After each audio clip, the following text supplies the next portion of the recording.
France Maghreb 2. Bonjour à tous, bienvenue, ravi de vous retrouver sur France Maghreb 2, c'est le LGF avec cette chaleur torride aujourd'hui sur Paris, ça continue, la canicule toujours là, présent. Mais bon, on est quand même, je le rappelle, en été, donc tout va bien, avec Nadir Kaya qui est avec nous. Oui, je sais, le jeudi c'est rare, mais il est avec nous aujourd'hui. Salut Nadir. Salut Christophe, bonjour à tous. Ah oui, ça y est, t'as pris goût, hein.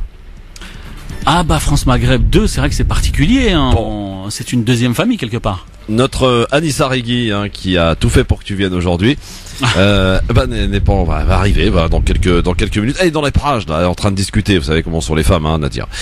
Donc jusque 18h, c'est parti avec aujourd'hui le zapping, bien sûr. Une petite question qui sort un petit peu de l'ordinaire par rapport à une initiative qui s'organise du côté de Créteil. On y reviendra et ça peut peut-être donner des idées à certains habitants de cités éventuellement. Le fait, par exemple, de lutter contre l'insécurité. Et des gens qui s'organisent eux-mêmes et qui assurent eux-mêmes la sécurité. Est-ce que c'est une bonne chose? Eh bien, vous avez largement participé à cette question. On fera le point donc tout à l'heure.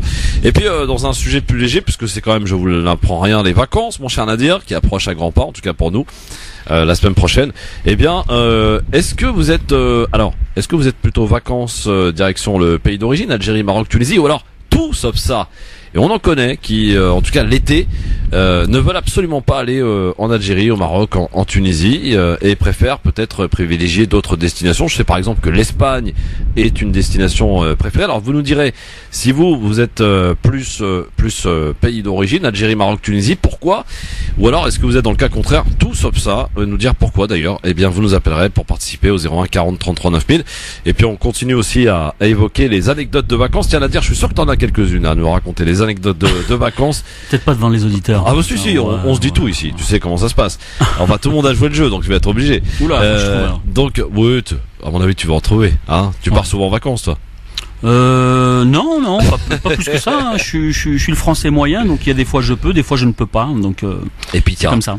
Cadeau musical. Ah, c'est un véritable cadeau là. J'avais envie d'écouter ça. Je sais pas pourquoi. Aujourd'hui, un bon petit Barry White, ça vous parle? Ah ouais. LGF, le grand forum avec notre avocate Anissa Regui qui est avec nous aujourd'hui et notre militant associatif et bien plus que ça d'ailleurs, Nadir Kaya.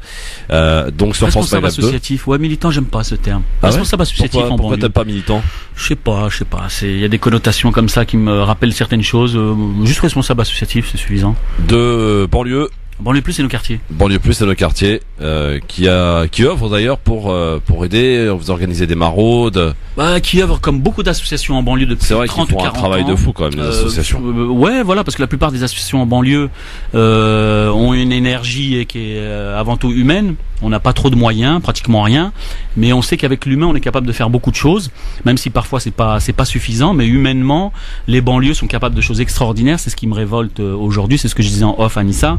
Quand je vois le potentiel et tout ce qui existe en banlieue et notre incapacité à mettre ça en avant, parce qu'il faut plus attendre après les politiques et les médias. J'ai compris que maintenant, je l'ai compris il y a longtemps, mais il faut être capable de s'unir pour mettre en avant toutes ces réussites.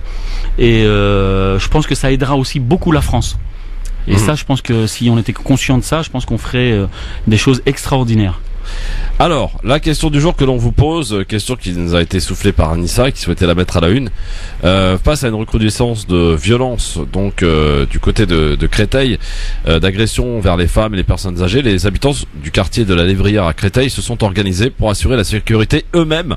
Pensez-vous que ce soit une bonne idée? Eh bien, 80% disent oui sur Facebook. Wow. Ah oui, 80% pardon, c'est pas mal. Vous pouvez nous appeler bien entendu pour nous dire au 01 40 33 9000 et quelques auditeurs qui nous disent tiens commentaire pas d'accord, si par malheur ça dégénère, ils vont dire qu'ils n'avaient rien à faire là. La police devrait assurer elle-même la sécurité de chaque citoyen. Qu'est-ce qu'il y a d'autre comme commentaire? C'est à l'État et à lui seul d'assurer la sécurité des habitants quel que soit l'endroit. Voilà donc et puis il y a Jérôme qui propose d'envoyer carrément l'armée lui. Donc voilà, en tout cas vous nous appelez au 01 40 33 9000. Nadir, tiens, question, est-ce que ce genre d'initiative a déjà existé dans ta mémoire? Je sais que voilà, t'as un ancien toi, hein, parmi les anciens. Est-ce que ce genre d'initiative a existé, Nadir? Alors j'ai plus souvenir du lieu, mais je sais qu'il y a eu des précédents. Il y a pas très longtemps de ça, peut-être 2 ans ou même pas 1 an. J'ai le souvenir où les habitants prennent eux-mêmes en charge de la sécurité. C'était des mères de famille. qui étaient intervenus dans leur quartier pour sécuriser certains lieux.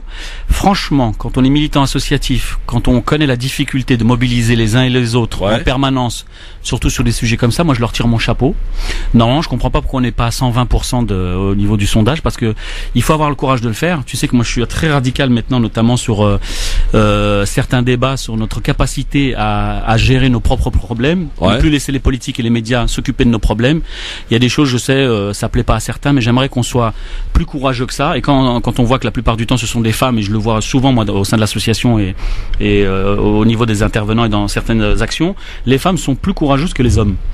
Les hommes en banlieue ont des grandes gueules, parlent beaucoup, mais quand il s'agit de faire des actions concrètes, il y en a qui sont présents, mais sur la durée, il y en a pas beaucoup. Et en général, ce sont les femmes qui sont plus présentes que les hommes. Ça, c'est une réalité.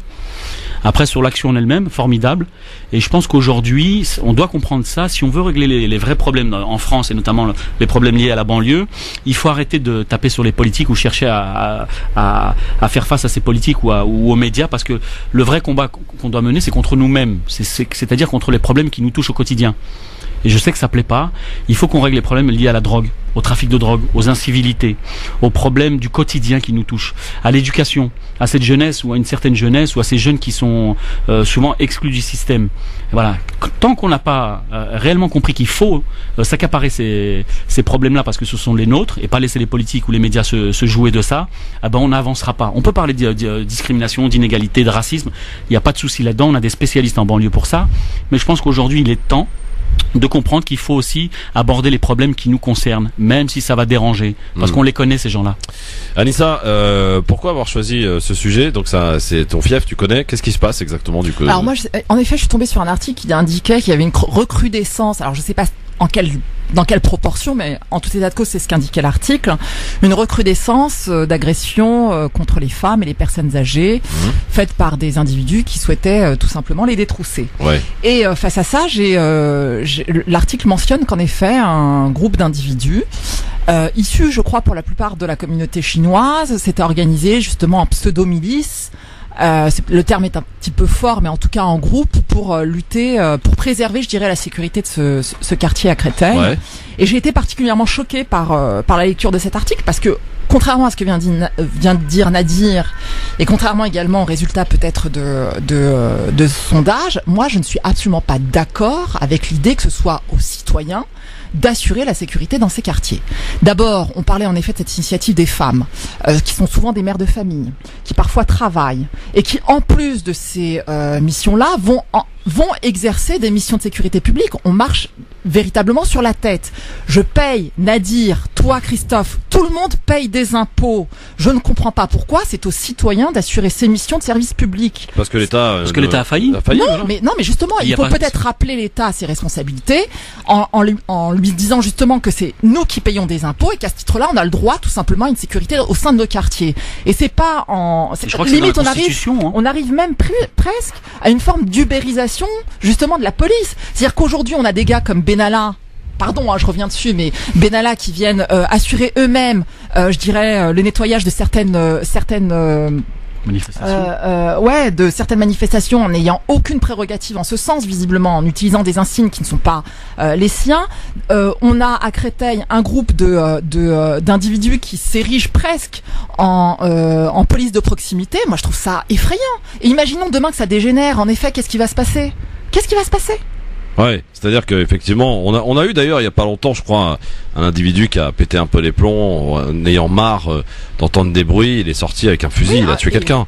Il a tiré. L'étape d'après, c'est quoi? C'est de se faire justice soi-même, en fait. C'est ça le truc. C'est que l'étape d'après, chaque citoyen va s'ériger comme justicier, va s'ériger comme juge, et va pouvoir lui-même rendre sa justice. Je trouve ça hyper, non seulement choquant, mais en plus de ça, très dangereux. Et c'est en ça que je suis quand même assez effrayée de voir que la société, enfin, en tout cas, le collectif de votants sur cette question-là a répondu massivement oui. Je trouve que mais ça se comprend, Anissa, parce que quand tu habites dans justement ces quartiers-là, que tu te sens abandonné, où l'État n'est plus là et a carrément abandonné. Mais pourquoi? Et au bout d'un moment, il faut se poser les bonnes questions. Peut-être à nous-mêmes d'assurer la sécurité dans le quartier, de faire régner l'ordre, à ce qu'il n'y ait pas d'agression, à ce qu'il n'y ait pas de drogue aussi, parce qu'on peut en parler de la drogue. Elle est présente. Je voudrais juste revenir. Quand je dis c'est super ce qu'elles font, c'est super ce qu'elles font, parce que elles sont arrivées à un point où malheureusement Elle ne supporte plus c'est pour plus leurs possible. enfants. On peut dénoncer ça. Moi, l'action est belle en soi, mais c'est vrai que c'est pas normal. Bien sûr que c'est pas normal. C'est pas à nous de garantir notre sécurité. Faire la sécurité dans le quartier après avoir élevé ses mômes, après avoir, je sais pas. Mais ça démontre quoi quand on regarde bien? Ça démontre quoi? Que l'État a failli, mais plus que failli. Il faut mais pas ça c'est le constat. On est tous d'accord là-dessus. Il faut même pas être naïf. Il n'a pas failli l'État. On peut pas non plus se résigner à ce constat-là en disant l'État a failli, donc c'est à nous de nous de mettre les mains dans le pétrin. On doit le mettre face à ses responsabilités. Mais pour le mettre face à ses responsabilités, il faut avoir des hommes politiques en face qui nous considèrent comme leurs égaux et à partir de là, qui travaillent avec nous pour trouver des solutions. Mais depuis 30 ou 40 ans, on n'a pas d'hommes politiques comme ça. On a des hommes politiques qui se jouent de la situation. Dans des plans banlieue, il y en a eu un paquet. Hein. Ouais, mais c'est toujours pareil. C'est des plans banlieue pour les habitants, mais pas avec les habitants. Rien. Et c'est pas réellement des plans banlieue parce qu'on a fait croire qu'on a injecté des milliards et des milliards. On a injecté des milliards et des milliards, mais pas réellement comme on croit. Hein, c'est pas de subventions qu'on a données aux gens pour aller aux Caraïbes. Non, c'est pas ça. Mais le vrai débat, il est où? C'est que l'État français aujourd'hui, quel que soit celui qui représente l'État aujourd'hui, a cette posture de non-considération de tous ses habitants et notamment des Maghrébins et des Africains et tous ceux qui sont. Mais c'est à nous d'interpeller nos élus municipaux. Ah oui, mais ça se fait. Il y a un changement depuis les dernières municipales. Il y a beaucoup de gens qui s'impliquent. Ça, il faut le souligner. Mais c'est pas suffisant. C'est pas suffisant. Justement, l'État sur ce terrain. Mais quelque part, on n'a pas le choix parce que ils nous donnent pas le choix parce que ces gens-là nous respectent pas réellement.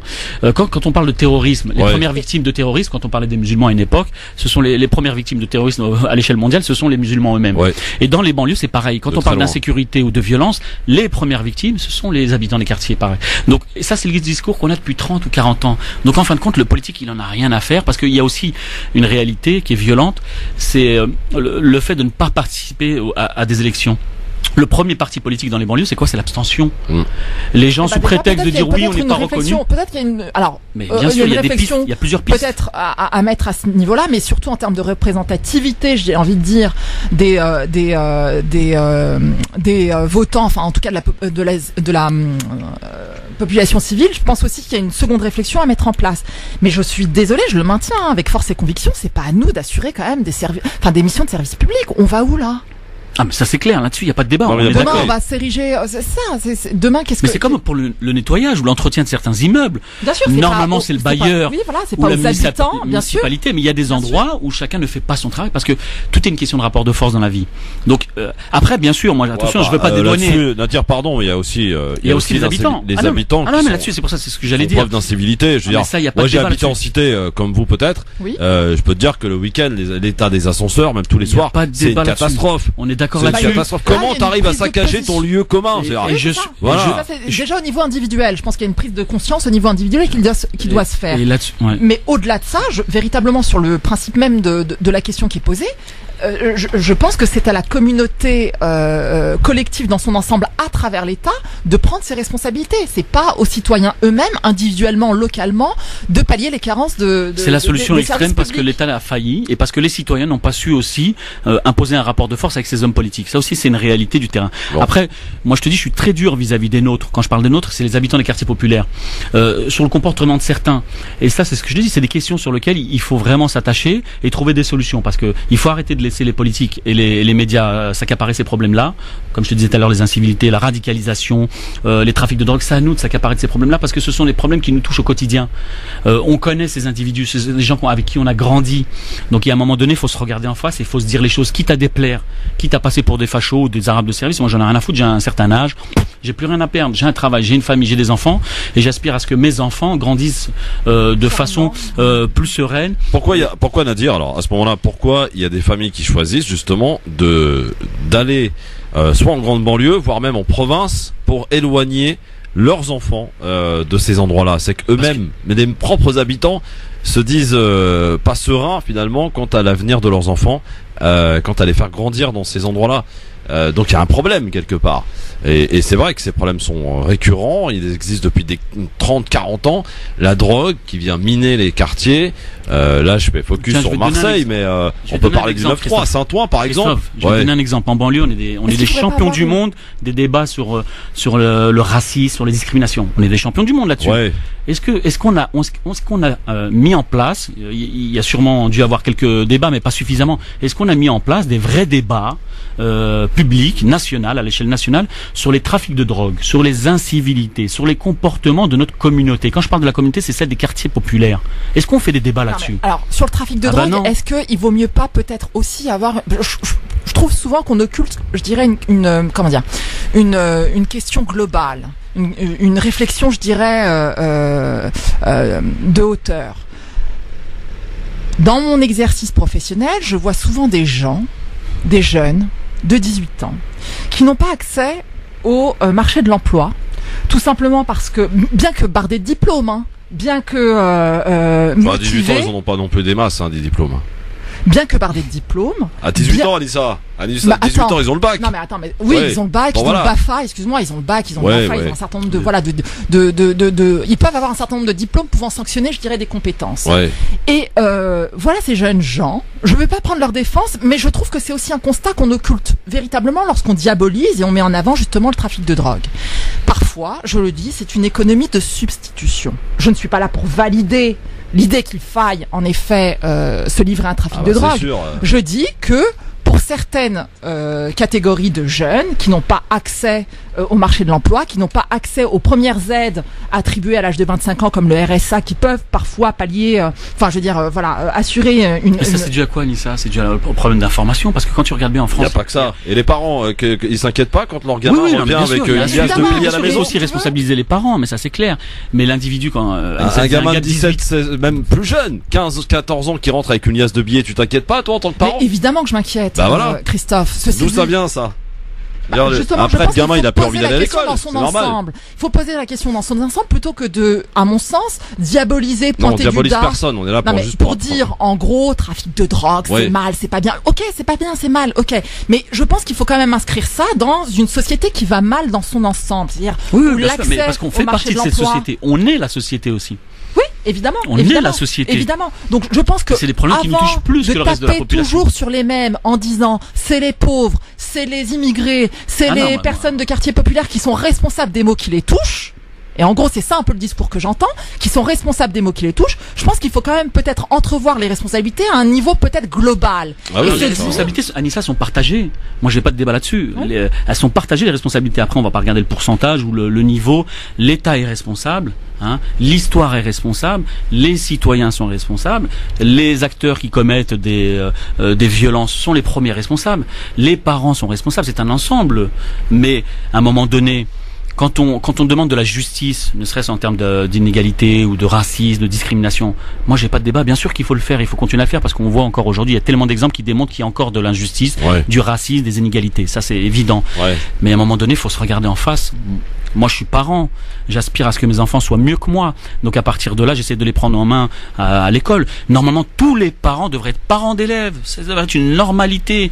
Même si les parents, pour certains, on l'a entendu, ils ne savent pas trop parler français. Impressionnant dans les réunions parents d'élèves. À l'école, tu peux demander à la prof. Voilà, tu vois un peu le niveau de ton fils. Même si tu comprends pas bien, tu vas comprendre quand elle te dit il est pas bon ou il est bon. Ça, tu peux très bien le comprendre. Bien sûr, bien sûr. Après, il y a des enfants, les plus grands, comme on l'a connu à une époque, qui étaient un peu plus grands, qui pouvaient s'occuper des plus petits. Mais c'est aussi c'est la responsabilité des parents de faire le maximum pour que leurs enfants aient le maximum, ou on va dire le minimum de choses pour avoir des bonnes conditions. Des mères de famille qui étaient complètement débordées justement par des difficultés matérielles, qui avaient plus, je dirais, comme priorité que d'apporter à manger, justement. Puis des mères isolées.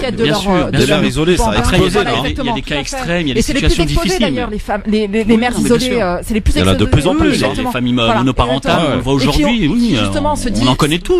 Qui cumulent parfois 2 boulots, qui cumulent, Mais là aussi, paradoxalement, tu vois des femmes qui peuvent être tout seules à élever 1, 2, 3 enfants, et leurs enfants s'en sortent super bien. Malgré les difficultés que la mère peut avoir pour subvenir aux besoins, ne serait-ce alimentaires, mais là encore, ça reste, je dirais, du cap, là encore, mais à l'inverse aussi. Ça reste presque exceptionnel, la situation dont tu parles. J'ai pas les statistiques. Mais ça dépend parce que c'est une question d'individu. Tu peux avoir une mère aussi qui va avoir du mal à nourrir son fils, mais qui va prioriser, va dire, ok, je vais lui donner, ce que je peux lui donner à manger, mais je vais aussi m'atteler à ce qu'il réussisse ses études parce que c'est un devoir, c'est une obligation comme pour manger. En fait, on est tous d'accord sur le constat en lui-même.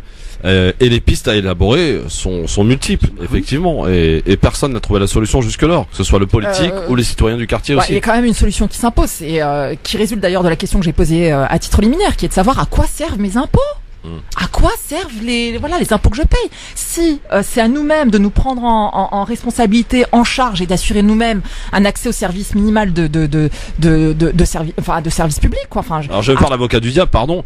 Mais est-ce que tu crois qu'on a envie d'aller aider, par exemple, des quartiers qui brûlent leur propre structure et l'État alors aider certaines personnes, pas les quartiers, aider certaines personnes qui ont des comportements comme ça. Voilà, qui effectivement une petite minorité qui va s'amuser à brûler les structures. Je parle des écoles, je parle des quartiers, enfin des maisons d'association. Ouais, mais ça, on a toujours eu des comportements comme ça. Voilà, mais là, au bout d'un moment, l'État te dit attends, c'est bon, on va réparer 2 fois, 3 fois. Au bout d'un moment, ça y est, quoi.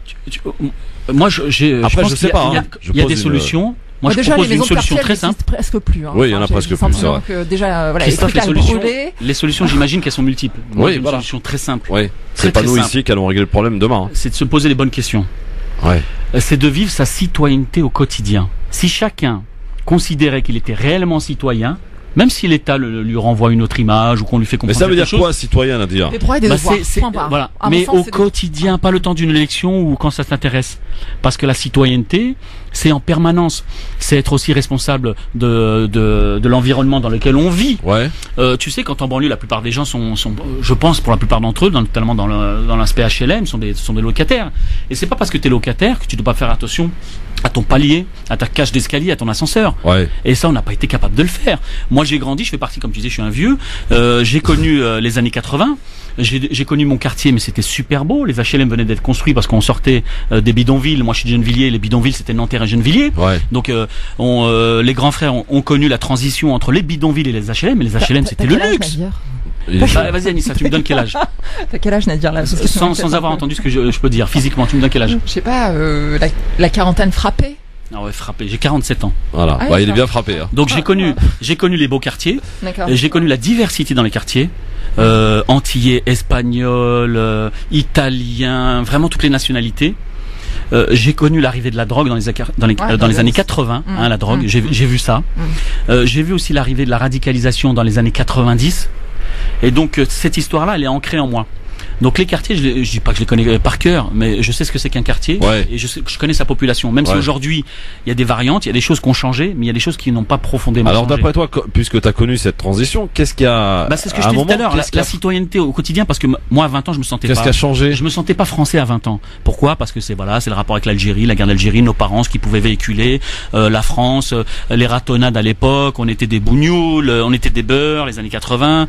Donc tout ça, je me sentais pas français. Il a fallu grandir et recevoir des claques et comprendre certaines choses pour comprendre que j'étais français, même si on ne me faisait pas comprendre. Et donc il faut prendre sa place. Et une fois que tu as compris que tu étais citoyen malgré tout, tu dis j'ai des droits et des devoirs. Et encore plus quand tu as des enfants. Ouais. Donc c'est l'histoire du millefeuille aussi dans l'autre sens, c'est que tu as des couches qui se forment comme ça et qui t'endurcissent aussi et qui te font comprendre que tu as des responsabilités. C'est comme pour les... T'as des grands enfants, on a dire. Ouais, le plus grand à 17 ans. Est-ce qu'ils se sentent français? Ou est-ce tu sais, quand t'as un enfant de 17 ans qui a 10 ans, j'ai un souvenir, c'est pas les vacances, mon plus grand à 11 ans a subi déjà une première injustice. On lui a fait comprendre que c'était un arabe, il venait de comprendre ce que c'était. Pourtant on n'a pas la même histoire, mais sur certaines choses voilà. Il y a eu un vol dans sa classe. Ouais. Il était pas là, il était en week-end avec moi et il a été accusé par un copain à lui. Ouais. C'était le seul arabe de sa classe, Nasserdine, pour le citer. Et donc ce copain n'a pas trouvé d'autre moyen que de dire non, c'est Nasserdine qui a volé. Les gendarmeries, sans l'avoir auditionné, ni moi non plus, l'ont invité à venir. Il était déjà accusé et presque coupable. Alors qu'il n'était pas là ce week-end-là, il n'était pas à l'école. Et il y avait des témoignages de personnes qui avaient vu des individus qui ne correspondaient pas physiquement. Mais comme c'était le seul arabe de classe, il a compris. Donc à 11 ans ou 12 ans, il a compris. Il revenait en pleurant, ça s'est resté 2-3 mois dans sa tête, et jusqu'à maintenant, il m'en reparle encore. Alors que moi, à l'époque, on parlait pas, ouais, t'es arabe, t'es pas arabe, t'es français, t'es Nasserdine, c'est tout, t'es en classe, t'essaies d'être le meilleur, moi je suis derrière toi, je te booste, si ça va pas, je te corrige, et voilà. Donc très tôt, il a compris ce que c'était, et moi ce que j'avais pu subir à une époque. Donc aujourd'hui, la relation que je peux avoir avec lui, c'est que lui aussi, sur certains aspects, il se sent pas français. Pourtant, il devrait être plus imprégné de l'identité française que moi je pouvais l'être. Bah oui, voilà, c'est ça le problème. Et pourtant, il se sent pas non plus algérien parce qu'il connaît l'Algérie pas aussi bien que moi je la connais, tu vois. Et là, on reviendra sur les vacances tout à l'heure, sur ce qu'on peut parler. Donc voilà, c'est compliqué. Plusieurs pistes qu'on en élabore en tout cas au travers de cette question. En tout cas, 80% sont favorables à cette initiative. Voilà. Oui. C'est intéressant, c'est savoir, que ces personnes qui ont voté pour viennent nous expliquer en gros pourquoi ils sont parfaitement d'accord avec cette initiative. 01 40 33 9000. Dans un instant, on va entamer notre zapping et puis on va parler de désertification avec un invité que tu nous as suggéré, ma chère Anissa. Il s'appelle Sadia Diawara. Voilà, et on va parler de planter des arbres. Tout à fait. Ça c'est bien. Une démarche éco-solidaire, universelle, humaine, transculturelle, fraternelle, une belle initiative. Bon, restez avec nous, c'est là que ça se passe, et puis on parlera des anecdotes de vacances. Cherchez Nadir, cherchez Anissa, il y en a. Il y en a quelques-unes des petits trucs à nous raconter, sympas, des petits trucs qui fait que forcément on n'oublie pas ce qui s'est passé cette année-là, durant ces vacances-là. Il y a des trucs de galère ou des trucs plutôt sympathiques. Et puis nous dire si vous êtes plus j'aime pas ce terme, mais plus bled ou tout sauf bled l'été. Et vous nous dites 01 40 33 9000.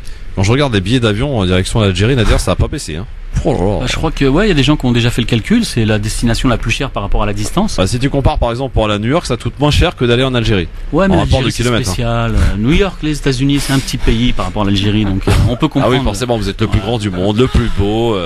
Il y a un peu de ça, Je veux pas aller jusqu'à là, mais il y a un peu de ça. Beaucoup de ça.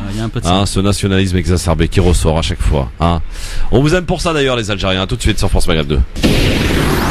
Président d'association, il s'appelle Nadir Kaya, et Anissa Regui qui est notre avocate sur France Maghreb 2 dans le LGF aujourd'hui. Tiens, vous savez qu'en ce moment c'est à celui qui claquera la porte le plus rapidement, vous savez, dans les commissions d'enquête là au Parlement.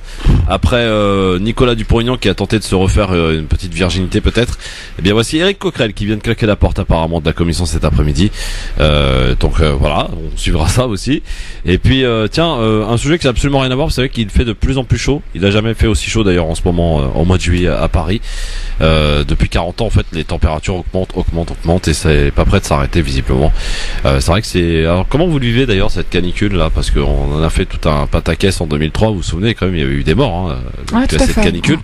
Est-ce qu'aujourd'hui c'est quelque chose qui il y a quelqu'un qui s'est amusé ce matin à faire un relevé température dans le RERD que je prends quotidiennement. Ouais. On était à 53 degrés.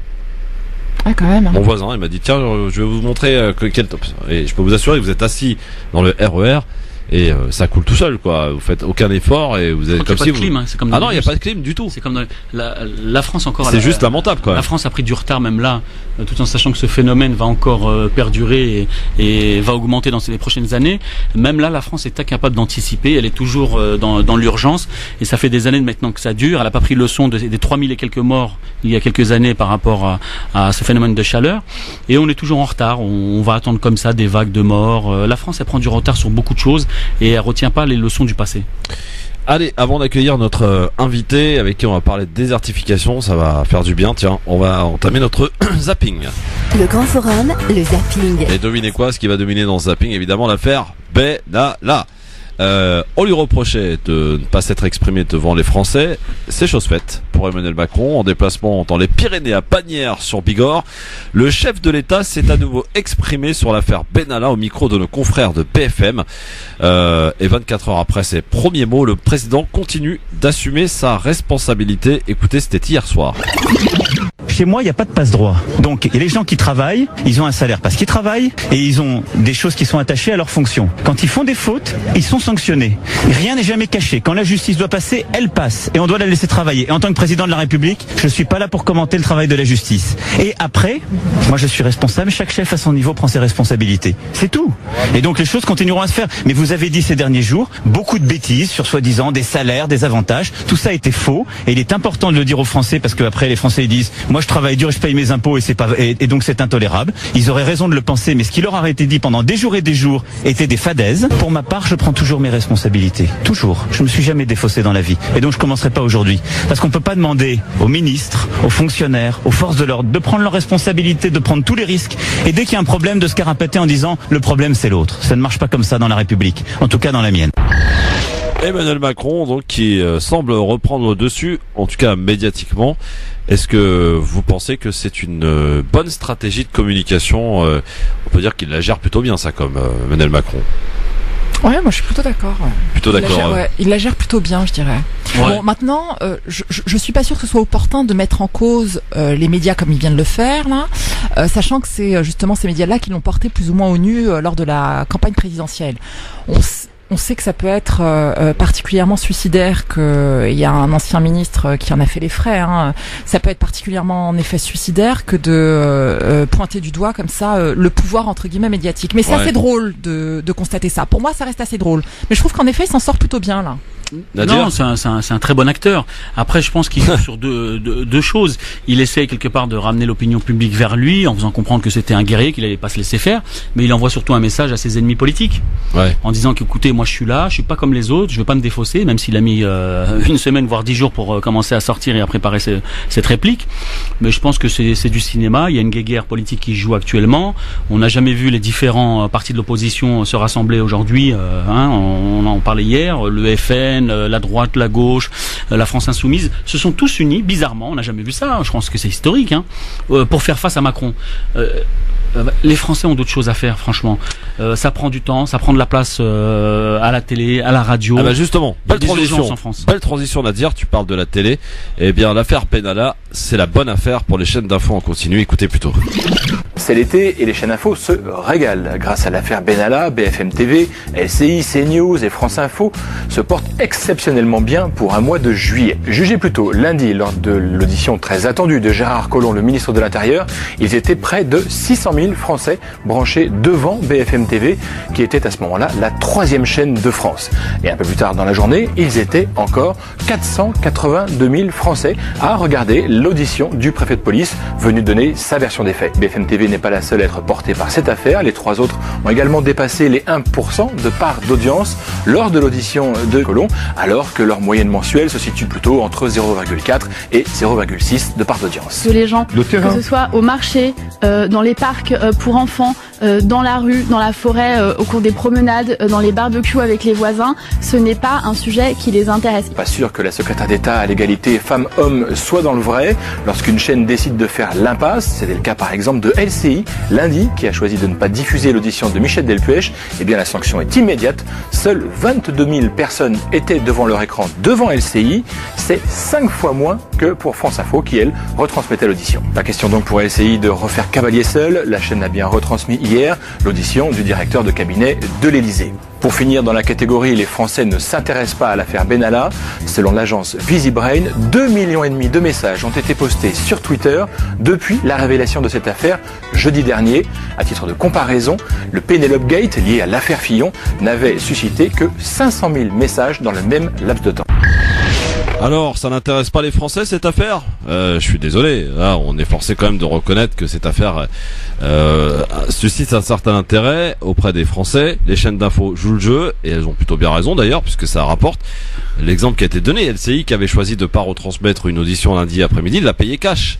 Et on le voit sur Twitter, entêté depuis le début de cette affaire, c'est souvent en rapport avec cette affaire. Donc que vous, ça ne vous intéresse pas, peut-être, mais ça intéresse les Français visiblement.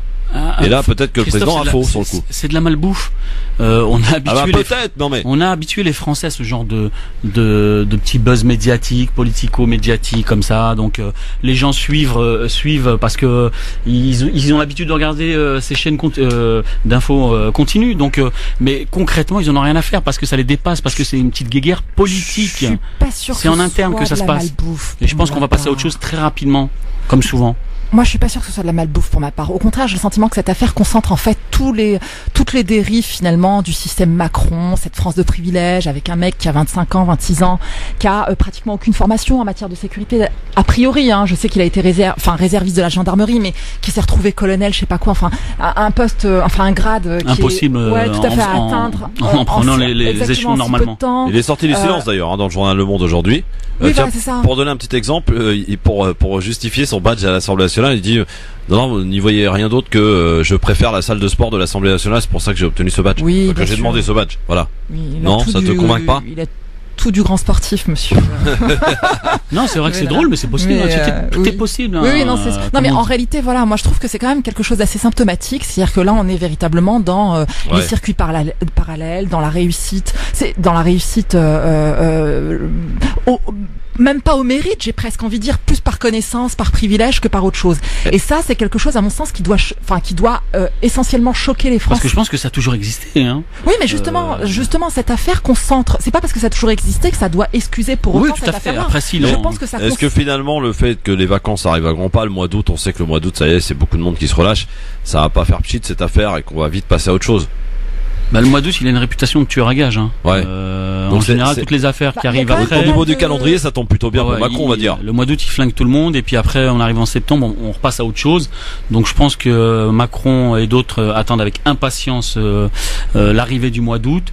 Et il n'est pas exclu quand même, et il n'est pas exclu quand même que d'une certaine manière, cette violence symbolique que Macron nous impose, à travers cette affaire-là, et surtout à travers la réaction qu'il a, à savoir, en effet, venez me chercher, comme si c'était, pour moi, c'est quand même des propos qui sont indignes d'un président de la République.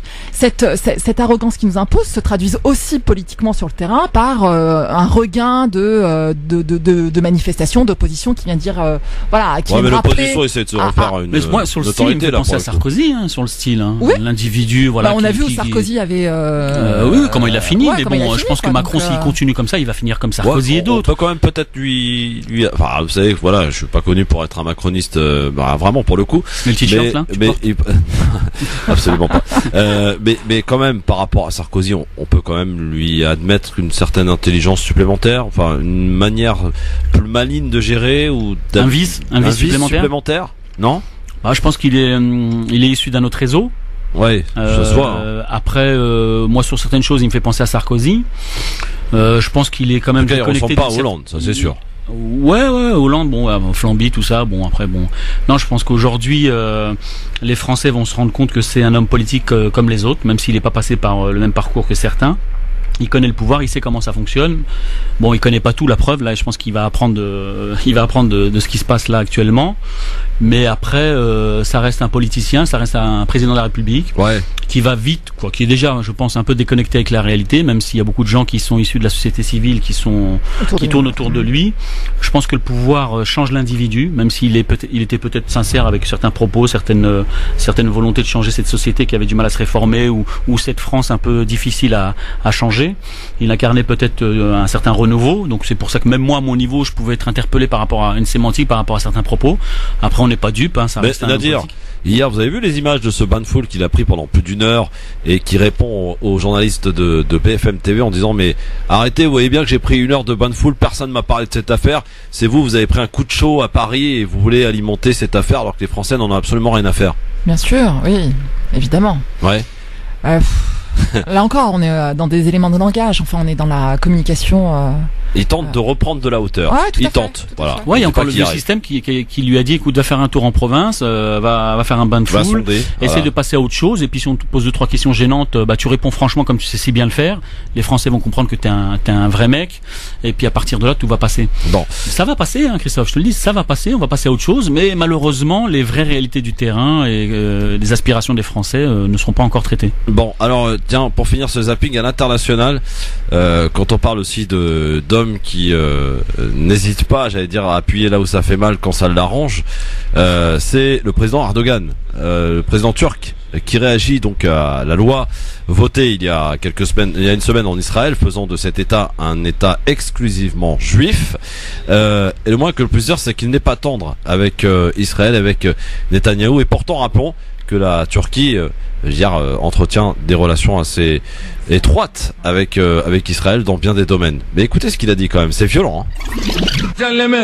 Cette mesure a montré sans laisser la moindre place au doute qu'Israël était l'État le plus sioniste, le plus fasciste et le plus raciste au monde.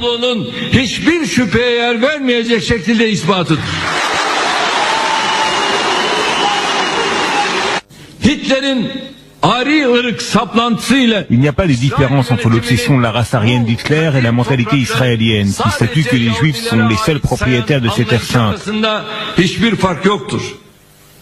L'esprit d'Hitler qui a mené le monde au désastre vient d'émerger à nouveau chez certains dirigeants en Israël.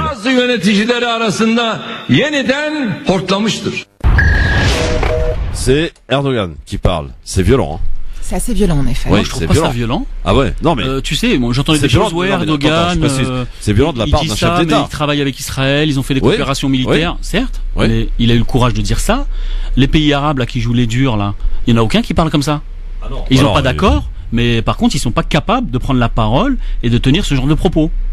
Pour moi, c'est pas violent. Il connaît Israël, il sait à qui il a affaire, il voit aussi la réalité du terrain, il sait comment se comporte cette entité sioniste, donc il dit franchement ce qu'il pense.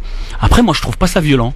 Et même entre nous, pour les gens des quartiers, pour les gens qui sont quand même proches de la situation des Palestiniens, de ce qu'ils vivent depuis 70 ans aujourd'hui, mais les mots qu'il peut dire en parlant de fascistes, mais il faut juste se rappeler des images, des snipers, comment on tue des femmes, des enfants, des handicapés. Mais c'est hyper violent. C'est Israël qui est violent dans sa façon de traiter les Palestiniens. Donc lui, ce qu'il dit, il répète ce que nous on dit à notre niveau. Après, c'est sûr qu'il y a un jeu politique derrière. C'est tout ce qu'on peut souligner. Après, moi, ce qu'il dit, c'est pas choquant. Pour moi, l'entité sioniste, elle est violente, elle est fasciste dans sa façon d'agir depuis 70 ans. Mais ça, personne ne dit le contraire ici, Nadir. Oui, c'est violent de la part de quelqu'un qui parle ainsi et qui en même temps collabore avec Israël. Voilà, donc au bout d'un moment, ça pose question quand même. Alors, je pense pas que le terme collaborer soit le bon terme.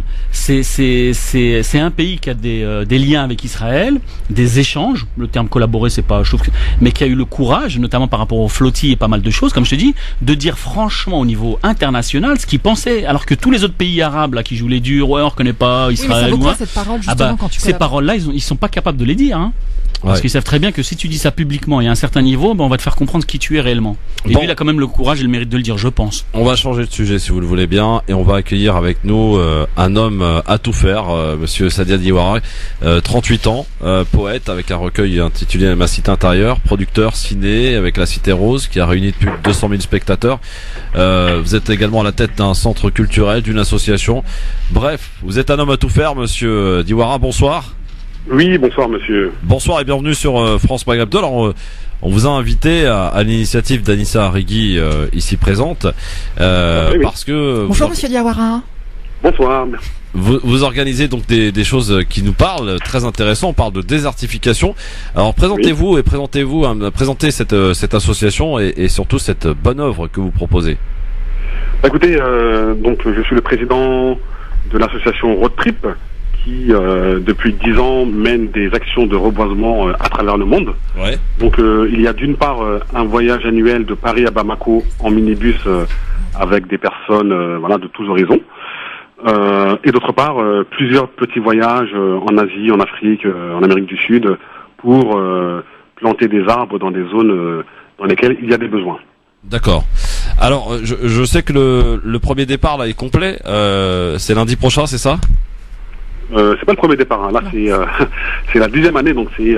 Non, mais le départ prochain, oui, je me suis mal exprimé. Le départ prochain est complet, mais on souhaitait quand même vous donner la parole pour que vous expliquiez un petit peu aux auditeurs de quoi il s'agit. Oui. Et je suppose que ça peut parler à beaucoup d'auditrices et d'auditeurs que effectivement d'aller planter des arbres, l'intérêt en tout cas que ça a, et de cet échange finalement, monsieur Debra. Tout d'abord, ça part d'une idée très simple, hein, c'est que nous on pense que chacun peut apporter quelque chose pour améliorer les conditions de vie sur Terre. Ouais. Ça part d'un constat très simple, et donc nous on considère qu'on fait notre part pour améliorer ces conditions de vie dans les territoires dans lesquels il y a des besoins. Parce que bien souvent quand on parle d'environnement, il y a beaucoup de conférences, beaucoup de rencontres dans lesquelles on parle, et nous on pense qu'il faut arrêter de parler, il faut passer à l'action, il faut faire confiance aux personnes, aux bénéficiaires, parce que bien souvent les gens pensent que le savoir vient des pays du Nord. Et nous, pas du tout. Hein. Nous, les arbres, on connaît pas à la base. Hein. On fait un constat qui est très généralisé dans les pays du Sud, c'est qu'il y a un manque d'arbres. Et dans ces territoires, il y a des personnes très compétentes pour pouvoir nous apporter, les outils, les conseils pour pouvoir mener des actions de manière pérenne. Comment on explique justement l'absence de l'écologie, par exemple, qui serait pas une matière superflue à l'école finalement, quand on regarde un petit peu le manque d'intérêt que beaucoup de Français ici ont vis-à-vis de l'environnement, vis-à-vis de l'écologie? Moi je pense que l'intérêt est grandissant. C'est-à-dire qu'aujourd'hui il y a de plus en plus de monde qui s'intéresse à ces questions-là. Il y a une prise de conscience? Tout à fait. Enfin, ça fait un bout de temps quand même. Hein. Sauf que, beaucoup de gens maintenant font leur potager, achètent un petit bout achètent une ferme, décident de s'installer au vert. Mais moi, je parle vraiment, surtout au niveau des pays du Sud dans lesquels il y a des soucis liés à la désertification. Là, c'est vraiment urgent d'agir. c'est urgent d'agir parce que il y a déjà beaucoup de zones qui malheureusement font que les populations doivent partir parce que ils ne peuvent plus y vivre. Les terres ne sont plus cultivables, le sable envahit les territoires et donc du coup ils sont obligés de migrer. Anissa. Oui, Monsieur Diawara, comment cette idée vous est venue justement de monter cette association? Comment vous êtes arrivé justement à mettre en place cette éco-solidarité, j'ai envie de dire? Bah écoutez, à la base c'était parti d'un rêve d'enfance qui consistait à vouloir faire la route inverse de l'immigration de mes parents. Mon pays d'origine c'est le Mali et moi j'ai toujours rêvé de refaire cette route à l'envers, partir de la France pour aller au Mali par la route et y rencontrer des gens, découvrir des paysages et tout. Ouais. Et donc du coup il y a 10 ans quand j'ai décidé de le faire, j'en ai parlé à mon père et je lui ai dit que j'aurais bien souhaité mettre en place des actions sur la route. Et de là il m'a parlé d'un projet qu'ils ont mis en place eux il y a environ 30 ans. Il y a 30 ans de ça, ils ont planté des arbres dans notre village d'origine. Je me suis dit que j'allais trouver peut-être quelque chose qui pourrait être reproduit partout dans le monde et de manière très simple et surtout sans contrainte. Sans contrainte. Quand je dis sans contrainte, c'est que nous on n'a pas besoin de financement. Enfin, en tout cas, on n'a aucun financement. On a fait ce choix. On n'a pas besoin d'avoir l'aval de politique non plus. On décide d'agir en tant que citoyen et de justement participer, de faire sa part pour pouvoir améliorer les conditions de vie, tout simplement. Et quels sont justement les trajets habituels que vous... Enfin, j'imagine que de la France au Mali, vous traversez un certain nombre de pays, ou voilà, d'autres trajets. Est-ce que vous pouvez expliquer sommairement, rapidement, quel type de... Enfin, quel pays vous traversez? On traverse la France, l'Espagne. Arrivé dans le sud de l'Espagne, on prend un bateau jusqu'au Maroc. Ensuite, on traverse le Maroc, la Mauritanie et le Mali. Et durant tout le trajet, on a des partenaires associatifs avec lesquels nous plantons depuis 10 ans, tout simplement. D'accord. Et ils vous assurent, enfin, vous sentez une certaine hospitalité, un accueil, j'imagine particulier à votre venue, non? Enfin. Écoutez, nous, d'une part, on ne souhaite pas arriver en tant que entre guillemets Européens qui vont sauver le monde. Oui. Nous, on travaille avec des partenaires qui ont bien compris cette chose.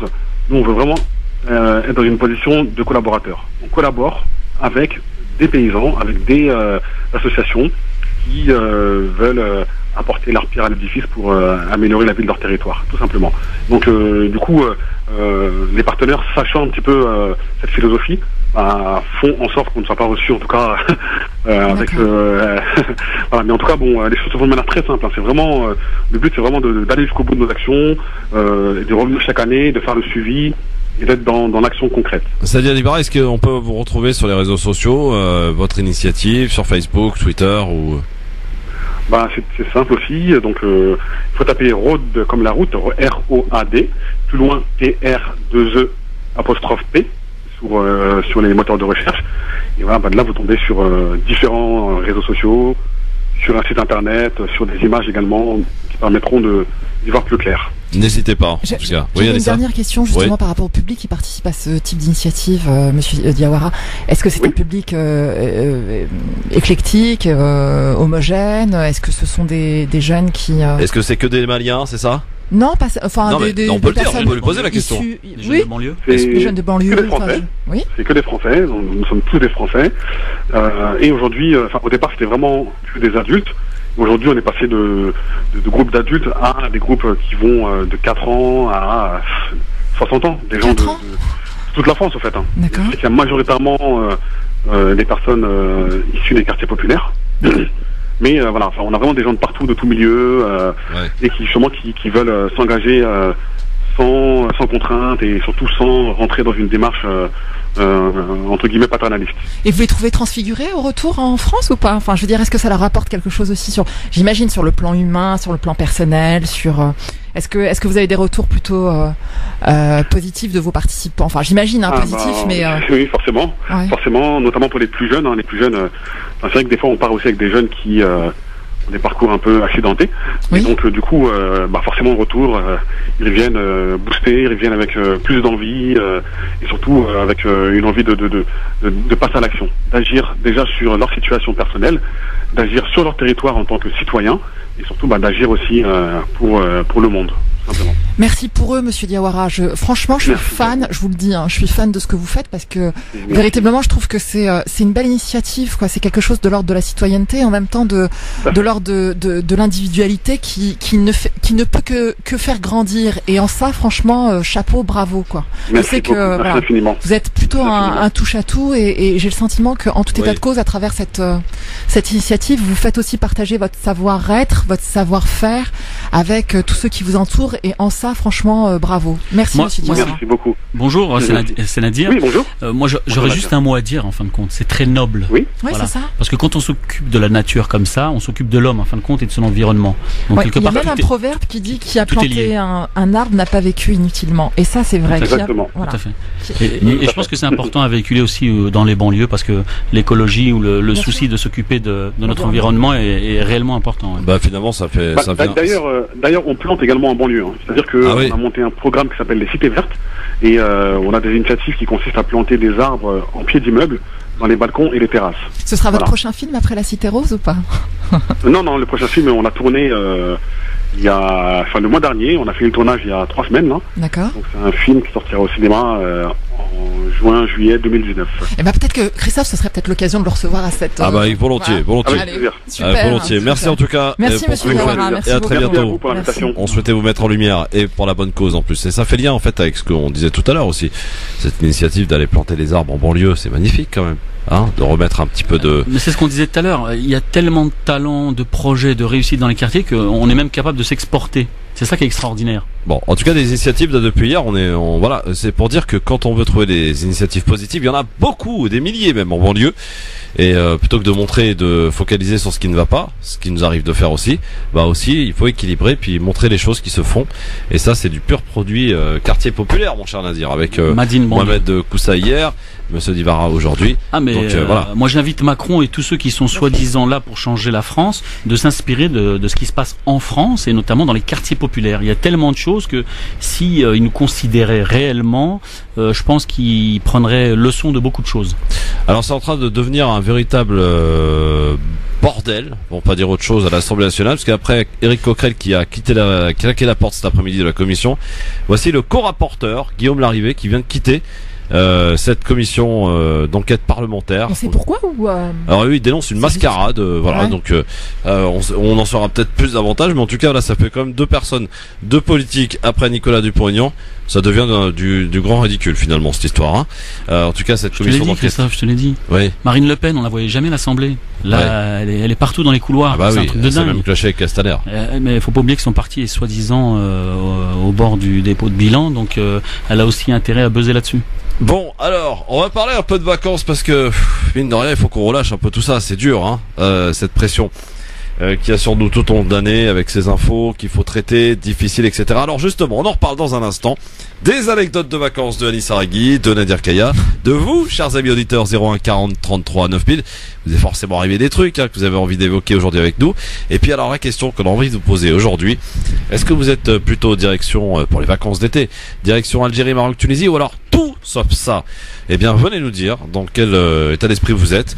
Et est-ce que alors pour vous, le pays d'origine c'est obligatoire, c'est devenu une nécessité, c'est devenu un passage obligé, j'ai dire l'été, pour diverses raisons d'ailleurs, que vous avez peut-être de nous expliquer, ou alors pour d'autres raisons, vous ne souhaitez absolument pas y aller et que vous souhaitez peut-être découvrir d'autres pays, d'autres destinations.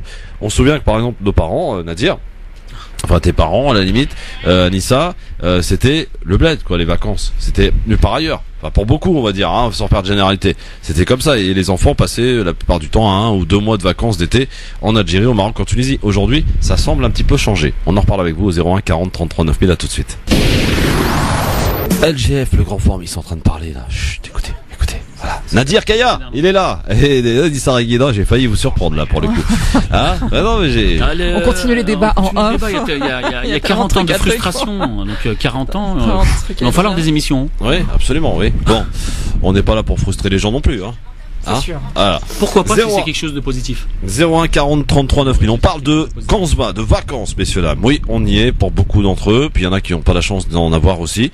On pense bien fort à eux et on leur souhaite évidemment bon courage. Puis il y en a aussi qui font le choix aussi de travailler l'été pour mieux partir après quand tout le monde rentre. Voilà, c'est plutôt agréable aussi. Alors justement, on se pose la question aujourd'hui, est-ce que vous êtes plus pendant les vacances d'été, un petit peu dans ce qui se faisait dans un ancien temps, il y a encore pas si longtemps finalement, où les parents enfants partaient en famille en Algérie, en Tunisie, au Maroc. Et est-ce que vous êtes encore de cela? Est-ce que pour des raisons diverses, tout simplement pour aller visiter la famille, ça peut être aussi pour aller parce que vous avez acheté un appartement, un bien immobilier, etc. Ou alors est-ce que vous êtes dans le cas contraire complètement opposé à cela et que vous faites tout sauf bled comme on dit? Bien vous nous appelez au 01 40 33 9000 et aussi vos anecdotes de vacances, venez nous les raconter, des petits trucs qui vous sont arrivés durant vos vacances. Tiens Nadir, est-ce que tu as une petite anecdote à nous raconter de vacances qui t'est arrivée là? Je suis en train de faire le tri dans tout ce que j'ai de souvenirs. Moi je peux te parler de l'Algérie. J'ai des souvenirs de l'Algérie, déjà ça commence avec Algérie, l'attente, le fait qu'on nous supprime les places, les embrouilles arrivées à Alger, ou le cousin qui vient te chercher avec le fourgon et tout le monde rentre dedans, le départ à la plage, où on attendait tous impatiemment de partir et la glacière on l'a chargée de Della, de Hamoud Boualem, de fruits. Ah, tu donnes envie là. Et on partait tous à la plage. Bon moi je suis du côté d'Alger, je suis kabyle d'Alger. Et donc on partait à l'époque c'était Club des Pins avant que ça soit les événements, que ça soit fermé. On allait Club des Pins pour ceux qui connaissent. Il y avait Tipaza aussi, Chenois c'est plus maintenant. Voilà, c'est toutes ces plages algéroises où on allait avec la famille. On attendait impatiemment tout au long de l'année de partir au bled. Je fais partie de cette génération qui a vraiment gardé un lien avec l'Algérie. Et donc j'ai plein de souvenirs comme ça, les vacances d'Algérie. Comme je te disais, même s'il y avait des galères avec l'Algérie, avec des cousins, parce que il y avait aussi ce souci qu'on avait avec les cousins, parce qu'on n'était pas réellement de la famille, parce qu'on était des Algériens de France, donc ils nous appelaient le Gaouri, voilà, l'immigré, donc le français, donc eux il y avait du chariage, il y avait même des fois des embrouilles, donc même là on était rejetés dans notre pays, donc c'était difficile, mais bon à l'époque on était jeunes, on s'en foutait tant qu'il y avait de Hamoud Boualem, de la pastèque, des sorties, des fêtes, des mariages, je me rappelle des mariages aussi, c'est l'été, les bouteilles les cajots de bouteilles de limonade, on était impatients, les gâteaux à mourir, donc c'était des super moments. Et ce qui me rend triste paradoxalement, c'est que quand on grandit on a tous des souvenirs qui sont liés à notre enfance. Donc c'est des super moments. Ça partira jamais jusqu'au dernier souffle. Mais ce qui me rend triste, c'est ce que je vois après, c'est-à-dire comment la famille devient, quoi. Parce que les souvenirs d'enfance et cette fraternité qu'il pouvait y avoir à une époque, elle disparaît avec le temps. Chacun grandit, fait sa famille, et puis on n'a pas les mêmes liens. Et c'est ce que je trouve dommage. Mais j'ai des super souvenirs de vacances en Algérie, même en France, mais j'ai des souvenirs extraordinaires. Et toi, alors, l'été, t'es plus direction le bled ou alors tout sauf ça avec les enfants? Non, si je peux aller au bled, j'y vais. Bon, c'est vrai que juillet, août, je supporte moins. Maintenant, à mon âge, comme tu dis, je suis un vieux. Donc, si je peux y aller en septembre, octobre, on n'est pas loin derrière. Si et au printemps, c'est pas plus mal. Mais autrement, dès que je peux aller en Algérie, j'y vais parce que ça reste mon pays. Et autrement, je peux aller aussi en France comme à l'étranger, si Dieu m'en donne les moyens. On dit ça. Petite anecdote. En fait, tout ce que vient de dire Nadir, je l'ai un peu vécu moi aussi. Et oui, disons que t'es pas très loin derrière Nadir, quoi, on va dire, voilà. Non, attendez, j'ai toujours 25 ans. Oui, bien sûr, tout le monde y croit. 19. Ah oui, donc vraiment vieille. Non, mais c'est vrai que du départ, et je me souviens en effet de trajets en avion épique avec des bastons à l'intérieur de, mais vraiment à l'intérieur de l'avion. Non, carrément avec des passagers qui squattaient les places, même des stewards, enfin qui faisaient des cafés, enfin qui reproduisaient l'ambiance de café dans les avions, des évanouissements, des bastons, bref, du départ jusqu'au cœur même du voyage. Ça faisait partie du paysage, non? Ouais, carrément. Je savais que de toute façon, à partir du moment où j'allais à l'aéroport, consulat à l'époque. Ouais, exactement, tout à fait, avec les heures de queue interminables. Justement pour obtenir ou ton passeport ou ta carte d'identité ou ta carte de citoyenneté, enfin voilà, bref, c'est assez compliqué. Et même au départ de là-bas, c'est-à-dire qu'avec la douane là-bas parfois t'as des ah oui, les douanes, c'est quelque chose. Par contre, la douane, ils ont pas changé leur costume, ils ont encore les vêtements des années 70. Je peux dire à Boutef, là, il va falloir investir. Ouais, il va falloir lui dire absolument. Donc des souvenirs quand même. Mais alors toi, Anissa, est-ce que t'es plus aujourd'hui vacances bled ou direction autre, tout sauf bled l'été? Alors moi Voilà, pendant est-ce que une tu prends pas de époque, vacances non, je pars souvent. Enfin, j'essaie de partir souvent en vacances. Et c'est vrai qu'à une époque, j'essayais de faire au moins une fois dans l'année l'Algérie. Ouais. Voilà. Mais quelle région? Oran. Oran. Voilà, exactement. La ville au lion, la ville du rail. Le la rail, ville, ouais. ouais, tout à fait. Dans Oran, j'essayais pendant une époque de faire au moins un séjour, même furtif en Algérie. De toute façon, plus de 5 jours généralement, ou une semaine, c'est compliqué pour moi après. On aime la France, Mais il faut revenir, ouais, voilà. Mais Ça va 5 minutes. c'est vrai que là, beaucoup moins. Je suis plus Amérique du Sud, plus voilà, plus branché autre continent que l'Afrique. que l'Afrique. Ouais, exactement. Mais c'est dommage. Mais je désespère pas d'y retourner, quoi. Bon. D'aller rejoindre mes parents là-bas. En tout cas, ça commence à changer quand même, parce qu'à l'époque, c'était quoi, 1 mois, 2 mois? Ouais. Ah oui, on partait pour tout l'été. C'était minimum 1 mois, c'est soit juillet ou août, mais en général, c'était vraiment 2 mois de bled. Bon, alors venez nous dire un petit peu si vous êtes un petit peu finalement comme Nadir Anissa, ou vous êtes plutôt, alors les vacances c'est tout sauf bled l'été, comme beaucoup. Ben vous nous appelez 01 40 33 9000. Amine qui nous appelle de Noisy-le-Grand. Salut Amine. Oui, bonjour, bonjour Christophe, bonjour aux invités. Bonjour Amine, bienvenue. Merci. Alors, qu'est-ce qui se passe Amine? Les vacances, l'été c'est le bled. Hein. Ah oui, alors pourquoi Amine, c'est pour quelle raison? Il faut se ressourcer. Moi, j'ai besoin de me ressourcer, au fait. Ouais. On a de la famille et quand on part, on revient tout le temps avec une bonne énergie. Ah ouais. Et surtout que cette année, l'Aïd est en plus, ouais. en mois d'août.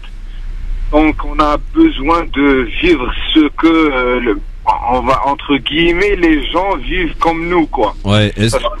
Parce qu'il faut le dire quand même, l'Aïd des Kébir ici en France. Ça n'a pas la même saveur, ouais. C'est pas la même saveur, quoi. Ouais. Et vous allez où donc Amine là? Vous partez dans quelques jours, je suppose? C'est le mois d'août, oui, et c'est Oran, comme Anissa. Ouais. C'est une belle ville, n'est-ce pas, Amine? Oui. Oui. Bon, profiter des plages, la ville, Oran, c'est très joyeux, c'est très. Oui, c'est très joyeux, ça c'est clair. Mais Amine, question que j'avais envie de vous poser, finalement, donc c'est un passage obligatoire, si j'ai bien compris, donc Oran à l'Algérie. Est-ce que vous n'êtes pas dit peut-être une année, tiens, on va changer, on va aller ailleurs? Non? Non, pas du tout. En fait, je préfère les autres destinations en hiver ou au printemps, quoi. Mais l'été, c'est comme ça, c'est ancré en vous, c'est l'Algérie. Ah oui, moi je peux pas ne pas y aller aux plages en été. D'accord. Bah merci Amine en tout cas pour votre appel et surtout de bonnes vacances du côté de Waharan. Merci, bonnes vacances à vous tous. À bientôt, merci Amine. Revoir. 01 40 33 9000. Est-ce que vous êtes sur comme Amine, ou c'est le passage obligé, le passage obligatoire que d'aller en Algérie, mais aussi en Tunisie ou alors au Maroc, ou alors vous êtes tout sauf ça? Non, moi je vais ailleurs et peut-être comme Nadir d'ailleurs et comme beaucoup d'ailleurs, hein, peut-être choisir une autre saison, par exemple le printemps en Algérie, c'est juste magnifique, paraît-il. Hein. Donc voilà, 01 40 33 9000 pour nous dire un petit peu, puis en même temps nous raconter quelques anecdotes de vacances que vous avez envie de nous faire partager là. Allô, bonjour. Oui, allô. Bonjour, quel est votre prénom? Mohamed. Mohamed. Bonjour à tous. Mohamed, il nous appelle d'où? C'est Mohamed. De Paris, enchanté, bonjour à tous. Bonjour Mohamed, bienvenue. Alors vous êtes vacances bled ou vacances tout sauf bled? Alors justement, je me retrouve un peu dans les deux schémas par rapport aux interventions de chacun. Moi je suis à un âge entre l'enfance, l'adolescence et l'âge adulte quand on est posé marié. Quand j'étais petit, moi je suis kabyle de Tizi Ouzou. Ouais. Quand j'étais jeune, on allait très souvent en Algérie et à chaque fois entre 1 mois et 2 mois. Ouais, c'est ça, ouais. D'excellentes vacances entre les mariages, les fêtes et tout plein de choses, et on garde des souvenirs mais qui seront ancrés jusqu'au bout de notre vie. Et entre disons 22 et 32 ans, malheureusement l'Algérie on le perd un petit peu et on y va uniquement, je dirais pas par obligation mais presque, pour des mariages de famille très proches, des enterrements, et vraiment des choses, des choses où on fait forcément autre chose que des vraies vacances. On se dit qu'on y va pour voir la famille. Et après, je pense que quand on a passé 35-40 ans, là, on y retombe parce qu'on a envie de se ressourcer.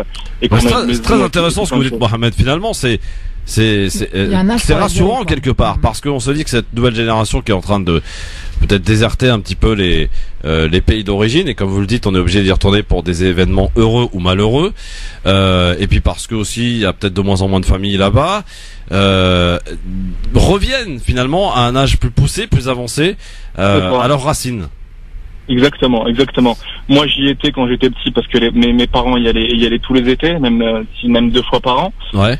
Et on y allait, on les suivait et on passait. Voilà, il y avait quasiment un mariage par semaine. Ah, c'est clair. C'était l'ambiance folle. Chaque semaine, c'était juste fou. Et ensuite, quand on grandit, quand on passe la vingtaine, on se dit que l'Algérie, c'est bien d'y aller, mais si on peut faire l'Espagne, si on peut faire la Thaïlande, voilà, je dis c'est des gros clichés, hein, mais si on peut faire ces autres pays-là, pour quand on est jeune découvrir autre chose et plus s'éclater, c'est pas en Algérie qu'on va aller les chercher, enfin notamment. Et là, vous en êtes où là, Amine? Mohamed, pardon, vous en êtes où là? Du coup, là, c'est le retour à l'Algérie ou c'est encore les vacances, tout sauf le bled l'été? Là, je suis sur du 50-50. On va dire que je suis sur vraiment, j'essaye de faire passer l'Algérie avant tout. Ouais. Là, je pars 3 semaines en Algérie au mois d'août. Ah. Parce que j'ai 2 mariages et l'Aïd, donc ça colle très bien. Ouais. Tizi Ouzou, vous êtes de Tizi Ouzou? De Tizi Ouzou même, de Tizi Ouzou. Ah ouais, de Tizi Ouzou même. Alors, il paraît que la chaleur, c'est juste horrible, hein, l'été. C'est une cuve, il fait 40. C'est une cuve, voilà, c'est une cuve. C'est la folie. Donc, on se loue 3-4 jours en tant qu'immigrant. On a un peu les moyens de partir. Et vous allez où à la plage? Vous allez où? À Texet-sur-Mer. Oui, pas mal, sympa. Exactement. Ouais. C'est sympa. Et le reste du temps, c'est la ville, passer voir tout le monde au village. C'est très très bien. Moi, ça fait 2 ans que j'ai pas été.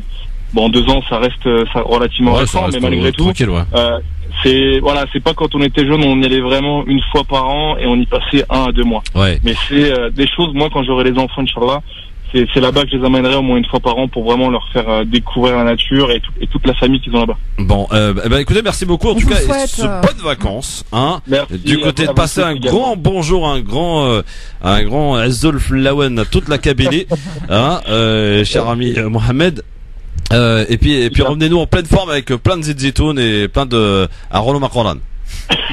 Et il faut toujours en avoir sur soi. Ah, mais c'est obligatoire, c'est le passage obligé. Merci beaucoup en tout cas, Mohamed. Salut Mohamed. Tiens, je me disais aussi, est-ce que le fait aussi de se marier avec une femme qui a une autre origine, ça peut aussi casser le lien avec le pays d'origine, ça aussi, cette histoire? Par exemple, je prends un exemple qui est quand même assez courant, assez récent.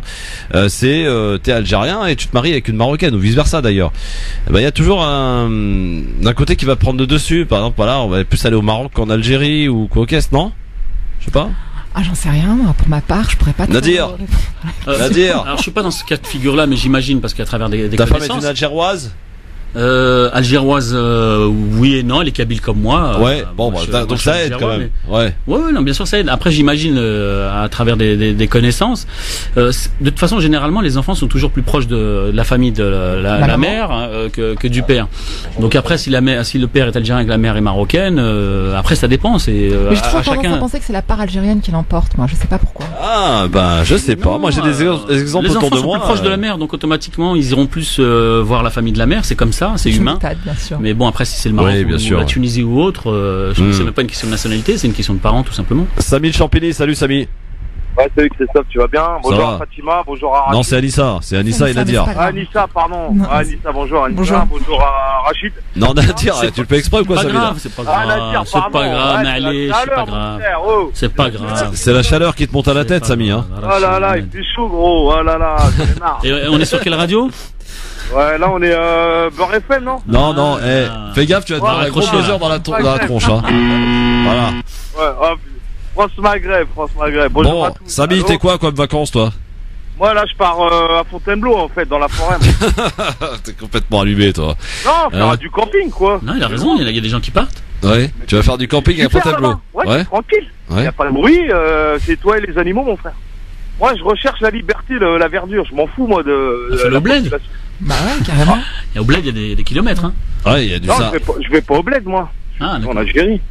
Non, je reste ici, moi. Je reste ici. Je vous ai dit Fontainebleau. Allez, faites-le, c'est sympa là-bas. J'ai fait les 22 bosses là.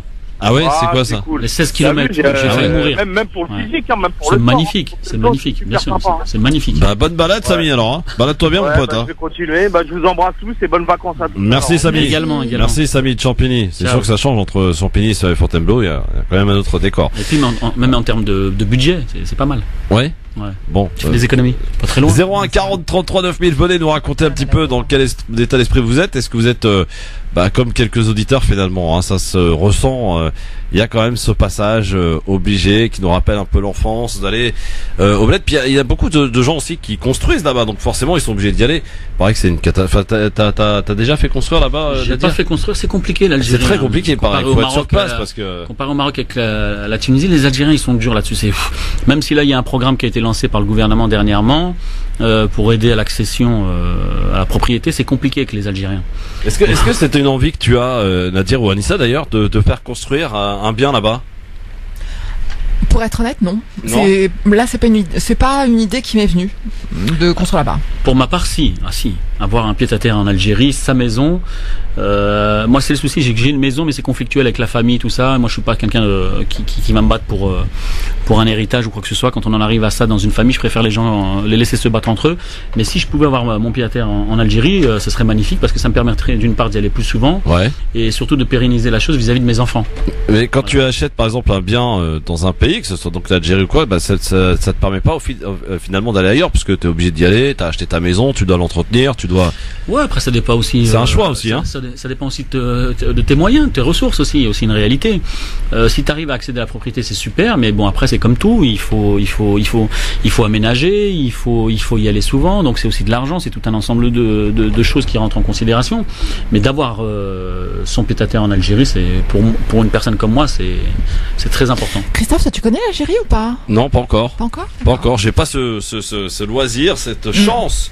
J'ai failli y aller cette année, puis bon, ça a capoté, puis Donc, tu connais pas grand-chose à la vie, enfin. Oui, c'est ça. Parce que quand tu connais pas l'Algérie, franchement, regarde Enrico Macias, jusqu'à maintenant, il pleure pour revenir en Algérie. Donc, non, il va falloir vraiment qu'on fasse une spéciale Algérie, là, c'est pas possible. Non, ça y est, c'est bon, on fait que parler de l'Algérie depuis tout à l'heure. Il est où le drapeau algérien, là, je vois?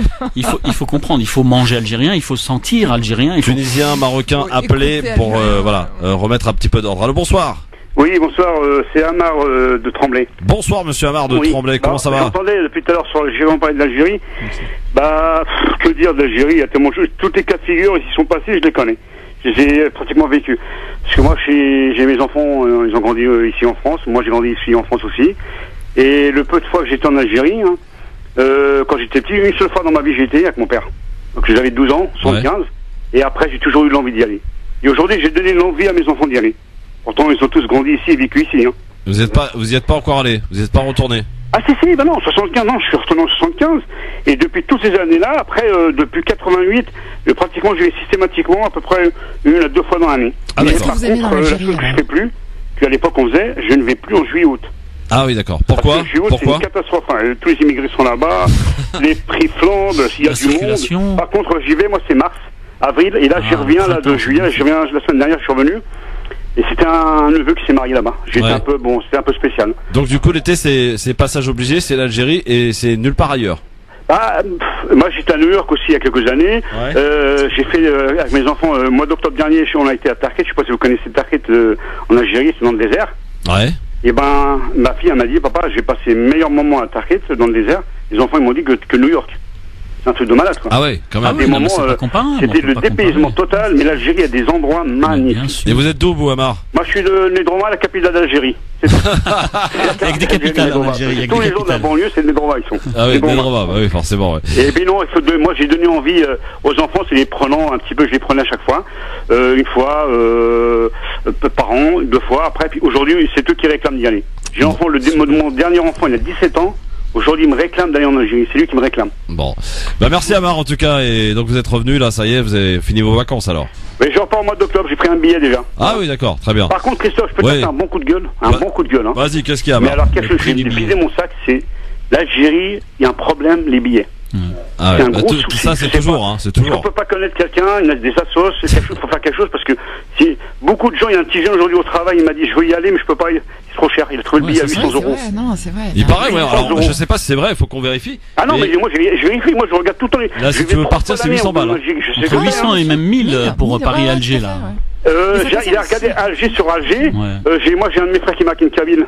Une Kabyle, quand tu vas, il a regardé des billets sur Alger, il a 800 euros, j'avais tout à l'heure. 800 euros. C'est abusé. Ouais. Moi, c'est les prix, c'est devenu, c'est le kilomètre le plus cher au monde. C'est ça. Merci Amar, en tout cas, le coup de gueule est passé. Ton émission continue comme ça, elle est top. Franchement, elle est très, c'est une des meilleures, hein, franchement. Bah ouais, continue comme ça. C'est bien ce qu'on pense. Merci beaucoup Amar. Allez, au revoir. À très bientôt, au revoir. 01 40 30 39 000. J'aimerais bien aussi avoir des témoignages de gens qui sont mariés avec une femme, ou l'inverse d'ailleurs, hein, d'un autre pays, je pense Maroc, Algérie, Tunisie. Est-ce que finalement la part féminine l'emporte pas? Est-ce que vous, peut-être algérien, vous êtes marié avec une Marocaine ou une Tunisienne, du coup, vous allez moins souvent en Algérie. Cherchez sans bruit, Christophe. Racontez. Non, pas du tout. Des témoignages, voyons. 01 40 33 9000 pour nous appeler et pour nous faire aussi quelque part un peu rêver, puis nous raconter aussi des anecdotes. N'hésitez pas. Allô, bonsoir. Oui, bonsoir. Bonsoir, chère madame. Quel est votre prénom? Razika d'Orléans. Razika d'Orléans, comment ça va? Ça va, alhamdoulilah. Alors, est-ce que... Je viens inverser l'intendance. Oui. Donc, je vais pas parler du Maroc ou de la Tunisie. J'ai ma soeur qui est mariée avec un Turc depuis plus de 25 ans. D'accord. Et qui va en Turquie tout le temps. Parce que la mentalité n'est pas la même. Ouais. Et pourtant, elle a eu ce lien avec l'Algérie. Elle y a été toute son enfance. Ses enfants n'y ont été que 2 fois. Ah oui. Ils ont préféré l'ambiance turque à l'ambiance algérienne. Ah ouais. Il paraît que ça ressemble beaucoup la Turquie à l'Algérie, Nadir, toi qui y as été, non? Bon, on m'a dit que la Turquie, on a un point commun. L'Algérie a été colonisée par l'Empire ottoman et donc la Turquie. Donc l'Algérie ressemble à la Turquie sur certains aspects parce que il y a une empreinte. Ne serait-ce au niveau de la cuisine algérienne ou même de la pâtisserie algérienne. Il y a des choses. Baklawa, c'est turc. Hein. Voilà, il y a des influences qui viennent de cette fameuse colonisation de l'Empire ottoman en Algérie à l'époque. Ouais. Et vous, Radika, vous êtes, c'est le passage obligé, le pays d'origine, l'été? Moi, j'ai eu la chance de pouvoir m'acheter un appartement. Ouais. Et vous avez investi, hein? J'ai investi en Algérie. Ouais. J'ai aujourd'hui ma fille de 6 ans qui pleure pour aller en Algérie parce que depuis 4-5 ans, on a droit à des malls, on fait de la patinoire en plein été, on fait du laser game, on fait des cinémas en 7 dimensions en Algérie. Attention, hein. En Algérie. Tout ça en Algérie. Vous êtes d'où, Razika? Vous êtes d'où? De Sétif. D'accord. Ah bah dites donc, ça donne envie quand même. Mais alors du coup, Razika, vu que vous partez tous les étés et que vous avez acheté un bien, vous n'allez nulle part ailleurs finalement maintenant? Si, malheureusement, parce que j'ai mon mari qui privilégie les pays étrangers, donc on essaye de partir hors saison. En Europe. Pourquoi vous dites malheureusement? C'est bien, c'est encore plus, c'est kiffant quand même d'aller aussi ailleurs, non? Justement, on essaye de partager pour apporter justement les 2 cultures aux enfants, mais la culture primordiale, c'est celle qu'on a eue, et justement pour transmettre juste ce qu'on a vécu. Et c'est ce que j'ai dit aujourd'hui. Je pars la semaine prochaine, Inch'Allah, je fais mon premier voyage en voiture. J'ai dit à ma fille, nous on partait à 7 avec des bagages et de la surcharge et les odeurs de nourriture pour pouvoir absorber toute la longueur du travail. Ça doit vous rappeler plein de souvenirs à tout ça. Hein. Ouais. Ma fille la clim dans la voiture, on part à 4 dans une voiture quand même assez... 110 000 balles, casse-toi. Ouais. C'est pas du tout la même ambiance qu'elle va vivre c'est clair. Que j'ai vécu étant plus jeune. Oui, alors peut-être que la douane sera un peu la même ambiance que l'époque, ça n'a pas beaucoup évolué. Ça n'a pas changé, on m'a demandé de préparer de l'argent de côté, éventuellement. Oui, ça peut servir malheureusement. Ça malheureusement, ça change. Et votre mari, donc il n'est pas algérien si j'ai bien compris? Si, il est d'Oran. Et il est d'Oran. 800 km, on arrive à Oran cette année. Et vous avez acheté chez vous, à Sétif? Non, j'ai acheté sur Oran. Ah, donc quand même, ouais. Il y a la part oranaise qui l'a emporté quand même. La partie oranaise, mais mes parents m'ont fait investir il y a 5-6 ans dans ma vie, en location. C'est pas quelque chose sur lequel j'ai un droit, donc je suis pas intéressée. Après, ça reste vraiment, quand je vais du côté sétif, c'est vraiment la famille. Oui, bien sûr. Les commerciaux, éventuellement. Eh ben, bonnes vacances à vous en tout cas, Razika. Bonnes vacances et profitez-en. Et à la rentrée, Inch'Allah. Et vous nous raconterez votre péripétie, votre voyage en voiture, en bateau, etc. quoi, hein?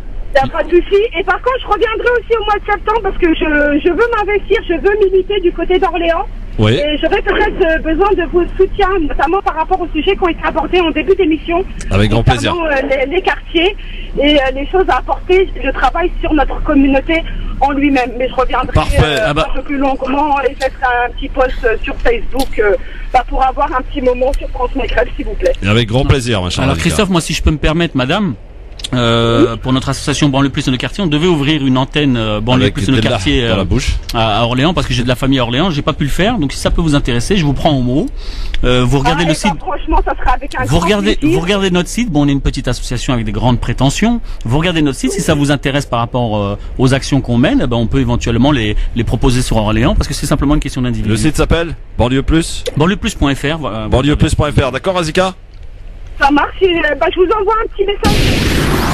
Et on est presque en vacances, en tout cas sur France Maghreb 2, avec vous au 01 40 33 9000, avec Nadir Kaya et avec Anissa. Nadir qui nous a quelque part emmené un peu chez lui, avec Dellah. Hein, Dellah, il y a des champs entiers de pastèques en Algérie, en Kabylie. Il y a de tout. Tu sais que l'Algérie, à l'époque de la France, certains disaient que c'était le nid de le grenier de la France, mais pas du tout. C'était le grenier de l'Europe, d'une grande partie de l'Europe. Ouais. Donc je peux comprendre jusqu'à maintenant pourquoi certains pleurent et regrettent de ne pas pouvoir retourner en Algérie, parce que pour certains c'était leur enfance, mais il y avait aussi tous les bons aspects de l'Algérie de l'époque. Ils sont nostalgiques. On va du côté de Aix-en-Provence avec Fatouma. Bonjour. Bonjour. Bonjour. Je voudrais participer à ce débat dans la mesure où nous sommes allés en Algérie très souvent. Ouais. Et puis nous n'y allons plus. Ouais. Parce que nous sommes déçus par l'accueil, par les infrastructures qui sont quasiment inexistantes. Et puis par les tarifs des billets d'avion. Et nous avons donc pris l'habitude d'aller à l'étranger. C'est Pourtant, comme ça qu'avec nos enfants, pourtant à Marseille vous payez moins cher, vous. Il y a 1 heure de moins d'avion. Ça fait rien, quand vous partez au mois d'août, il y a des prix. Une année, on les a payés 650 € les billets. Je peux vous dire qu'on part à Dublin à la fin du mois d'août, on a des billets à 150 €. Même à 30 €. Ah ouais. Et on part à Saint-Pétersbourg fin septembre, on a des billets à 300 €. Donc vous, c'est le cas contraire, c'est tout sauf bled alors. Hein. Ça a été longtemps bled, on a une maison là-bas, et je voulais dire à ce monsieur, c'est bien d'avoir une maison en Algérie, mais elle reste vide pendant 11 ans, ou pendant 11 mois sur 12, et pendant 11 mois sur 12, soit on est squatté, soit on est cambriolé, soit on y met des occupateurs gratuits, et on ne profite pas de son bien. Ouais, c'est un problème, c'est vrai. C'est le problème des. C'est le problème de beaucoup de gens qui, c'est dur de faire confiance, y compris d'ailleurs à la famille d'ailleurs. Non, mais d'où l'intérêt que l'État algérien. Surtout à la famille. Non, mais d'où l'intérêt que l'État algérien doit absolument baisser les tarifs, parce que d'une part, ça va nous inciter à revenir plus souvent, à occuper le logement plus souvent, à s'en occuper plus souvent, et à ramener aussi une dynamique aussi économique. Mais ça. Monsieur, mais c'est l'Arlésienne. On en parle de cette histoire de baisser les tarifs. On en parle depuis des décennies. Moi, je sais que j'en ai toujours entendu parler et ça ne s'est jamais fait. Mais c'est toujours pareil. C'est comme. Au contraire. C'est comme pour la France. Faut créer un rapport de force avec notre pays. Ça, on sait pas faire aussi. Parce que vous savez. On nous encourage. Moi, je sais que nous sommes allés pour des prix intéressants. Nous sommes allés en Australie. Nous sommes allés en Inde. Ouais. Nous avons fait la côte est, la côte ouest des États-Unis du temps d'Obama et pas du temps de Trump. On a fait un tas de pays. Précision apportée, oui. Et puis des infrastructures s'y prêtent pas en Algérie. Nous, on part en vacances au Maroc quand on a envie d'emmener des enfants dans un pays musulman. Eh bien, on va au Maroc. Hein. Ah oui, d'accord. Donc, ils ont les infrastructures, ils ont la mentalité qui va avec. Les Algériens, sur certaines choses, on ne sait pas encore faire parce que l'État et toute l'histoire. Je suis désolé, nous on a choisi un hôtel là-bas pour les enfants, soi-disant 5 étoiles. Je vous promets, Algérienne, 5 étoiles algériennes. De cœur, d'âme, d'éducation, tout ce que vous voulez. Mais un hôtel, c'était hyper dégueulasse, hyper sale. On a demandé une chambre avec 3 lits pour les enfants. On nous a mis des matelas par terre. Ah oui, quand même. Et alors, on est allé en Croatie. Oui, mais ça a du charme aussi. Ça a du charme. Ça a du charme. Moi, ouais, voilà, c'est ça. Ça a du charme. Ça dépend quand ça t'arrive à toi. Non, quand t'as 15 ans, ça a du charme. Ouais. C'est sûr qu'à notre âge, on n'accepte plus ça. Fatima, du coup, ça vous a permis donc de découvrir, de faire plein de voyages. Tiens, dites-nous là, si vous aviez à conseiller à ceux qui n'ont pas encore choisi leur destination cet été, qu'est-ce que vous leur conseillez parmi tout ce que vous avez fait comme voyage? Où il faut aller. On a aimé la Croatie dans la mesure, c'est vrai que la Croatie il y a quelques années déjà où nous y sommes allés, la Croatie on a trouvé un pays propre, accueillant, très gentil, très aimable, sécurisant. Nous nous sentions vraiment en sécurité en Croatie. Après la Coupe du Monde, peut-être pas. Ouais, après la Coupe du Monde, c'est peut-être pas. Non, c'est bien avant la Coupe du Monde. Je pense que l'accueil sera différent. Quand il y avait offert la Croatie. Bah merci en tout cas Fatima de nous avoir appelé. Je voulais vous dire, Christophe, vous avez des émissions géniales. J'ai pas souvent l'occasion d'y participer parce que malheureusement je travaille, alors je vous écoute au bureau avec une oreillette. Qu'est-ce que vous faites comme travail, Fatima? Vous faites quoi dans la vie? Je suis comptable dans un cabinet d'expertise comptable. Ah oui, donc d'accord. Je vous écoute avec l'oreillette, mais vous avez je tiens à vous le dire monsieur, vous avez des émissions géniales. Merci Fatima.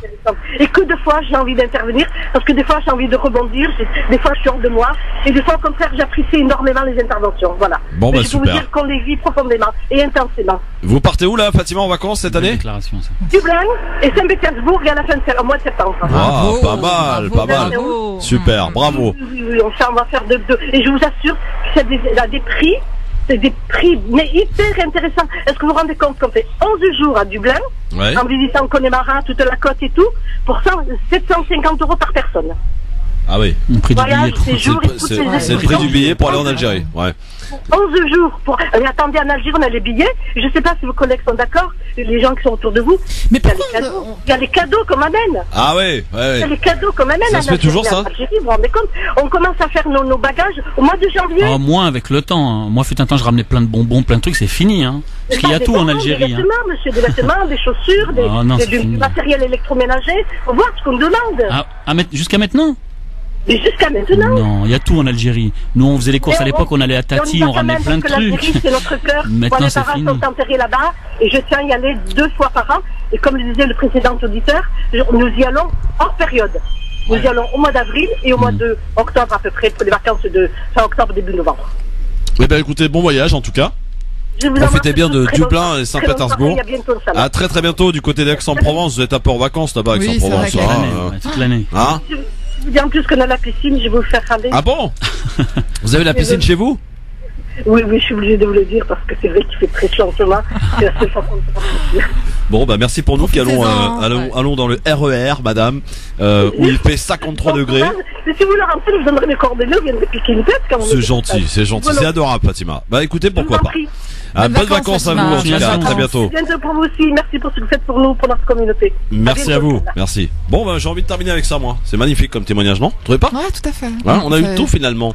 Ça fait plaisir. La diversité est au bel et bien au rendez-vous entre ceux effectivement qui partent au pays d'origine parce que par tradition, par nécessité pour d'autres, par le fait d'avoir acheté un bien, et puis d'autres eh bien qui décident comme Fatima de dire bah non je préfère aller ailleurs parce que les billets sont trop chers, parce que on peut aller pour ce prix-là découvrir et passer plus de temps, puis en même temps ça permet de faire découvrir d'autres endroits, hein. Moi je connais des gens, des anciens, Nadir, qui n'ont jamais été autre part qu'en Algérie, dans leur pays d'origine. Mais moi, au Maroc, en Tunisie. je connais des gens qui ont fait le monde entier et qui Voilà. reviennent en Algérie.